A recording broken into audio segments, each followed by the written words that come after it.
பண்பு பாகம் 1. இலக்கிய மேதை லியோ டால்ஸ்டாய் ஒரு நாள் மாஸ்கோ நகர வீதியில் நடந்து சென்று கொண்டிருந்தார்.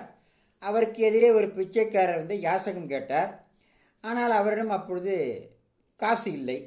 உடனே அவரை பார்த்து மிகவும் கனிவான குரலில், அன்பு சகோதரனே, உனக்கு உதவி செய்வதற்கு என்னிடம் பணம் எதுவும் இப்போது இல்லையே என்றார்.